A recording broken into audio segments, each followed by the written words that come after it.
Hello and welcome everybody to this week's edition of the International Cannabis Conversation. My name is Chris Day. I'm the co-founder of Project Evolve and the Global Cannabis Network Collective, and honored to be your host today on Trichomes.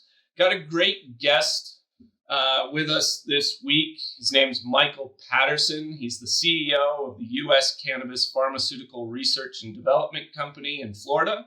He's the president of MGMC Pharma Group, which has licensed facilities in Africa, offices in Australia, Italy, and the US.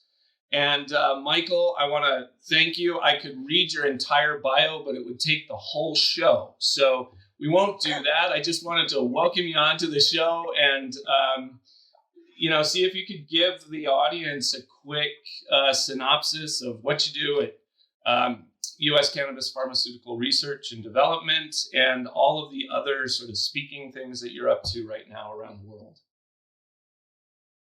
Sure. Thanks for having me on, Chris. I got my coffee ready. So we're doing this in the morning. I'm there with you. Good time. My cup is bigger than yours, Chris. You got to get a bigger cup. Yeah, all right. So if you guys don't know, it's not a contest. I'm all about I collaboration. So for those of you guys don't know, I do know Chris for a while. Chris is a great guy and definitely glad to be on the show. So my background, you probably tell by my accent, I'm originally from the South. I'm not from Alabama. Everybody says, are you from Alabama? No, I'm not. North Carolina, born and raised, then moved to Florida when I was 22. I'm a licensed occupational therapist and nursing home administrator. I was in healthcare business from nursing homes, pharmacies, labs for over 20 years. Our largest company I ran was a $230 million nursing home chain. 2013, got into cannabis, mainly because of the scourge that opiates and narcotics were having on senior citizens, because I saw it on a daily basis. And I felt like we needed to have people who understood the healthcare system to come in and really help with cannabis and move it forward. So starting in 2013, flash forward to 2021, and US Cannabis, our company, is a global general contractor for cannabis and hemp-related businesses. We work through our extensive network to be able to put together massive deals, to be able to do these types of projects with partners all over the world. So one of our partnerships is a joint venture with MGMC Pharma Group, as you mentioned. We operate in Lesotho, which is that little country inside of South Africa. We operate in a facility that was formerly built and operated by Canopy Growth. So took that facility over in 2020, and now we're shipping THC and CBD products that are EU GMP approved to Australia as well as Europe. And then back here in the States, US Cannabis, we do a lot of consulting with venture capital firms and private industry. We've actually helped apply for 10 cannabis applications for licensure, whether it be cultivation, processing, or dispensing. And we've been lucky enough to us and our partners have won 9 of those 10 licenses. And then finally, we are working on building the world's largest hemp and cannabis research zone, which will be based in Florida. It'll be similar to a Silicon Valley or a research triangle park, as you would see in North Carolina. So our goal is to create the international mecca for cannabis and hemp research in order to move cannabis and hemp forward across the planet. Michael, I really appreciate sort of all of your background in healthcare, and then how you're fusing this with science and research to build companies and opportunities around the world.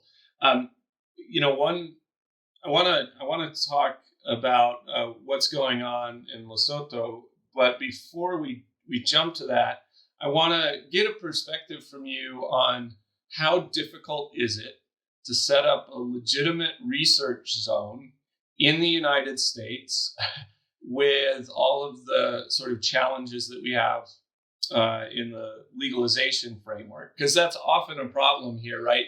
In having the discussion around how do we really create national and scale opportunity when, the federal government won't even really look at legitimate research produced elsewhere. They're so reliant on their own somewhat weak research projects. So how is that coming along, and What's the dream there? So what we've done is we have our idea of the research zone. And so we are planning on implementing hemp first. And then we're going to set up the infrastructure to where when federal law changes or companies can get a Schedule I permit to do cultivation, then we can have the location in Florida. So we want to get everything set up using hemp. And so right now where we are is we're negotiating with, excuse me, the local county who owns the land. There's an agricultural park there called the Treasure Coast Agricultural Research Park. And so this is in Fort Pierce, Florida. If you're unfamiliar, it's about 1 hour north of West Palm Beach on the east coast of Florida. And it's a 1,000-acre agricultural research park. And there's two tenants right now, the USDA and the University of Florida Agriculture Program. So our plan is to convert those rest of those 800 acres that are vacant into our research park. And so start there. And with that, we're working through major financial institutions to do a public-private partnership. And that public-private partnership will be the backbone. And that's what started with Research Triangle Park in Raleigh-Durham. If you study the how that park started, it was a public-private partnership between the government, state government, as well as University of North Carolina State, and Duke University, where they tried to monetize their brain power. And the first customer for that research park was the federal government through grants. So our goal is to start small, where it'd be 800 to 1,000 acres in the industrial park. We start bringing in companies who can get federal grant money to do hemp research on whatever that hemp research may be, whether it be using hemp in a different way through batteries, whether it be industrial products. We don't, we're agnostic when the research comes. Our goal is to create opportunity for these companies and help them through the grant process. We're partnered with the Florida Hemp Council, and their director, the president, Jeff Green, has actually done 4 grant proposals and won all 4. So he understands how to do this and how to move it forward. So our whole philosophy is let's create the dance floor that companies can come and operate, because that's the best way to facilitate innovation. Yeah, I like that a lot. I think the industry as a whole often suffers from lack of long-term thinking because there's so much to deal with in the immediate now for folks as they're trying to get it. Right. That talking about projects that have that long view and a stair-step approach, those types of things are really what's going to drive the global market over the long haul, I think. And you've had some success with long-term thinking also in other markets and with MGMC Pharma Group in Africa. It's been interesting to me to hear you talk about that a couple of different times, because when I talk to most folks who have facilities in Africa, they say, well, yeah, we have the license, but we haven't figured out how to export the product, right? And yet you're doing that successfully into Australia and Europe. Let's talk about that. What created the magic sauce that allowed that to happen? That is a great question. So the magic sauce was perseverance and timing. So when we came in to Lesotho, it was a very interesting time because the cannabis markets had crashed. And so the funding was not there. Canopy had just pulled out of Africa of April 2020. They pulled out of Latin America at the same time. And I was approached through a group I was approached by MGMC in December of 2019 to get involved. I heard about what they're doing, and they had, I guess, to answer your question, it's working together with people who have different skill sets for a common goal. Because the people who we partnered with on MGMC, they were on the ground in Africa. They knew the governments. They knew how to work with the governments. They were in large agricultural projects for about 30 years through multiple governments through East Africa. And so starting with that, and then my knowledge and our team's knowledge on the cannabis side, we were able to work together. And so through the Lesotho Ministry of Health, we were able to have sample shipments that were able to go out. And a lot of that was, Chris, to give you an idea, it took us 3 months to get a first shipment out. And the reason it took so long is because the government really didn't know what to do. We didn't really know what to do, and getting all the proper paperwork. So our first shipment was to Australia, and it went off very well after 3 months. And then our product was stuck in customs for 4 days in Australia, and then it was released, which is great. Then our second shipment to Australia, we got it off without a hitch. It took about 3 weeks because we got the system better. And then it stayed in customs for about 4 hours in Australia. So what we're seeing is it takes a while to get up and running. And to give you an example, when we first shipped into Germany, it took 10 months just to be able to get it shipped there, because the number one issue in the global market for cannabis is international trade is just getting it through customs. because everybody has a different rule. And Chris, ironically, it's easier to ship THC than it is CBD flower or hemp flower, because when products go through customs, they're going to be tested. Well, the problem is what we're seeing internationally is the sophistication or the sensitivity of the lab equipment that is used internationally cannot detect the difference between 0.3% THC or 0.2% or 1% or what have you. So the challenge is that we tried to stick with the high THC because the customs people don't care if it's 22% or 20% THC as long as it's got the paperwork to be legal. But if you're importing something that says hemp and it comes out at 0.6 THC, then it's going to get complicated. So I think what we did is we took a hybrid approach of on the ground people who understood how to do this, as well as our team's knowledge to come in on who to ship it to. One of the problems that we see in Southern Africa is people may know how to ship it, but they don't have the connections internationally to get anybody to buy it because nobody trusts anything coming out of Africa. So that was our number one goal, is to start developing some trust there. And that's why we were excited about taking over Canopy's former facility, because then we could get people to buy in theoretically to say, okay, this is a North American style cultivation operation. It just happens to be in Africa. Yeah, it's really interesting to me, that whole dynamic between Africa and Europe, because the supply chain for produce has been established forever. And so it's really, I think, a matter of time to build trust in the systems and the producers. Unfortunately, there's a lot of the licensees there which don't have a lot of time. I mean, time is money, right? And so you need to figure out how do you sustain and how do you get the right amount of capital to build up that trust that allows you to export. So it's an interesting market. We had some folks on the ICC from South Africa probably 10 episodes ago. And this was a similar conversation, but it was not one where they had successfully yet figured out, the dynamic to get there. So when you say your shipments to Australia or your shipments to Germany, what are you shipping right now? What is the actual product that's going into these markets? Well, we have the ability to ship anything in bulk. So we trying to focus on more starter material, wholesale cannabis, flower, hemp flower, CBD, THC isolate, distillate. So right now, believe it or not, we're shipping a lot of oil. And we like shipping oil because oil can pretty much be validated through customs. So in Australia, we're shipping oil primarily, and we're going to start shipping our flower. We have 3 to 5 kilograms of a sample pack coming out for our first harvest. We're starting our harvest now because we're Southern Hemisphere, which is great. So we're going to be shipping over flower. We're going to have our first flower shipments into Australia. And that's going to be a little bit different because you need a little bit different paperwork with the TGA, which is the FDA of Australia. So we expect to be able to ship that in the next couple of weeks. And then into Germany, we shipped hemp flower, and it got confiscated. So we only shipped the sample. So one of the things that people are listening is what we always do is we ship a sample to go through the international to a new destination, because you got to check those trade routes, because if you don't, and you ship 100 kilos and it gets stuck, you're done. I mean, who's gonna cover that loss? So we typically do that, and then that's how we learned we really don't want to ship hemp flower if we don't have to. It's more the THC flower. So that's what we primarily shipped. We're looking to start to ship isolate and distillate.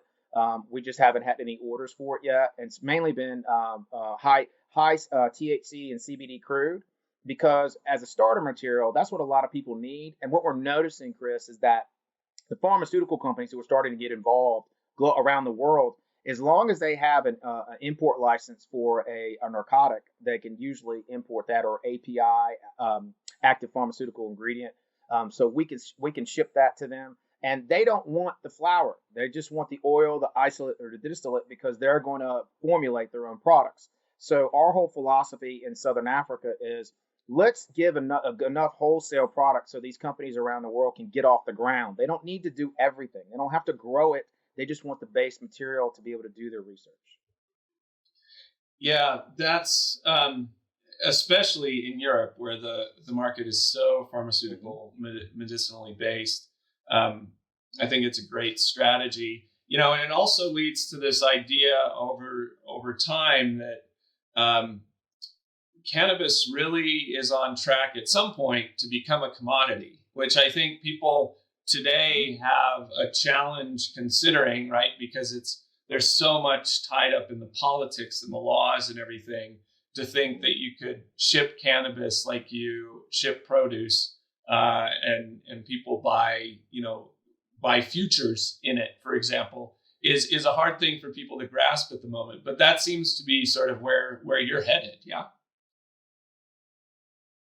Absolutely. We're actually working on setting up a global hemp and cannabis exchange. There are a couple out there, but our exchange, when it comes to market, it'll be a total system. So you can get on the system, you can buy product, and then we set up actual delivery.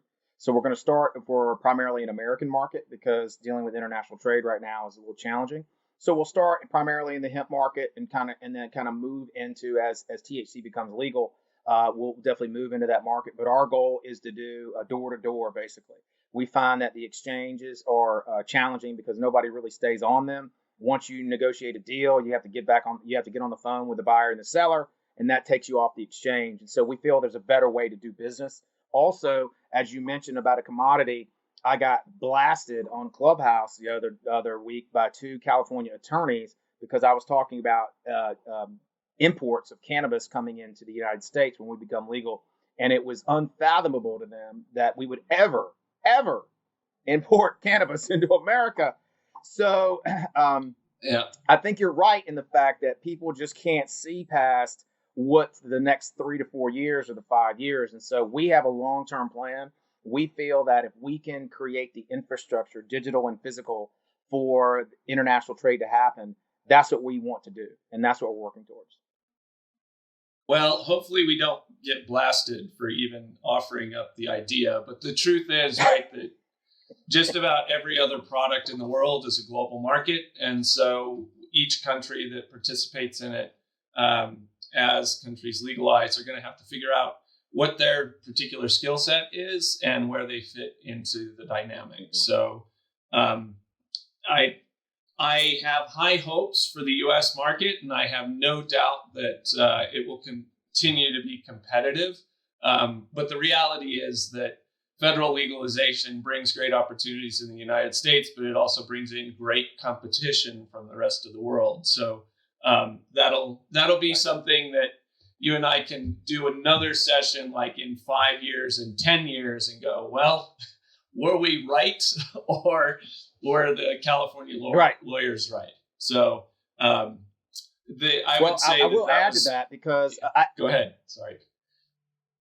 I was going to say that, just to add to that, is that I think we're moving the direction that you and I feel is the direction that everything's going to go. Because if you look at the Curaleaf deal, if you're unfamiliar, Curaleaf just bought a company called EMMAC, EMMAC, out of Europe.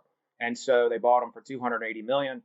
If you saw the fine print on that, Chris, they only have a 10,000 square foot grow in Portugal. I got nothing against EMMAC at all, but it just shows you where we are in the marketplace. And a lot of companies, as they come in, if you can establish your licensure and your infrastructure in these different countries, a lot of buyers down the road will just come in and buy you, because Chris and I know, it's such a pain to get things up and running in these countries and get the licensure and get your facility built, that people are willing to pay and companies are willing to pay for that. And so what I see happening on that international market is these United States MSOs, Curaleaf has set the bar now. So now, in order for growth, eventually stockholders are going to want to see that growth internationally. And so that's where the MSOs have had so much opportunity in the States. But we keep talking about, well, that's great, but when we go legal, where are they going to get all the product? Because they're not going to be able to grow it fast enough or go through acquisitions quick enough in America. So they need to have that ability to have product imported. And I think that's where Curaleaf, their long-term vision is, and they want to get in the market quickly so they can pay the least amount. Yeah, no, agreed. And that was we've had some amazing deals to watch in different parts of the world over the last several months. So I guess what I would say to folks listening in the U.S. markets is, you ignore the rest of the world at your own peril.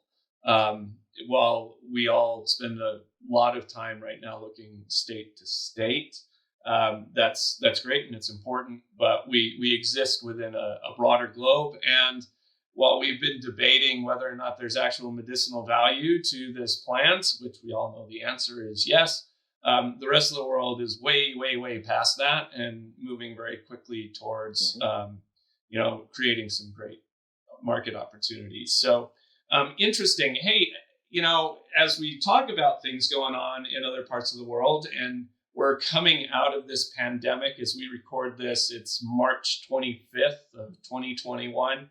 I noticed on your bio, you already have a whole bunch of speaking gigs set up in places like Spain, and certainly I think I saw one maybe in Canada. But are those physical in-person events that you're going to yet, or are we still mostly scheduling virtual discussions? As of now, those are the physical in-person events. So it'll be wait to be seen if those going to stay. Now, I can tell you that the one coming up the soonest is in July, and it's the World CBD Awards in Barcelona. As of right now, everything looks good. Some of the countries are going through lockdown. The main one is UK and Spain. Most of our team of the World CBD Awards comes out of Spain. I'm one of the few people in America. We have a couple in Canada. But the managing director, Ramsey Douglas, he's done a great job setting this up. We were originally going to have it in Paris, and the problem with Paris was, first, for Americans coming in, so typically we get about 50% of Americans who come over for the show, and Paris is just so difficult to get to from the airport. Where Spain, we chose Barcelona because the way we're going to set it up this year is, and if you're not familiar, I'm the chair of the World CBD Awards, but we have a convention center that we've rented, and it has a seating capacity of about 1,200 people. Well, we expect to have probably 400 to 500 people attend. And the reason we wanted to have that is to be able to have people spread out. And then so we're already making arrangements. So if COVID's still around, but we can travel, we can mitigate that. But then also what we're seeing in the UK is most of them will be able to get their shots by May. And right now they're moving through that. So they're doing pretty good there. As well as here in America, as we all know, we should be able to get shots. I know here in Florida, we're going to be able to get shots, people over 40 years old next month. So we'll be able to get those shots. So we're preparing to go full force into live events starting in July. And then we'll see what happens with the other events. But I'm hoping if we stay on track with the vaccines, then we'll be able to start having in-person events, because I love in-person events. The virtual events are nice, but to be able to physically be there and be able to meet the people who are attending as well as talk to other speakers, to me, it's invaluable.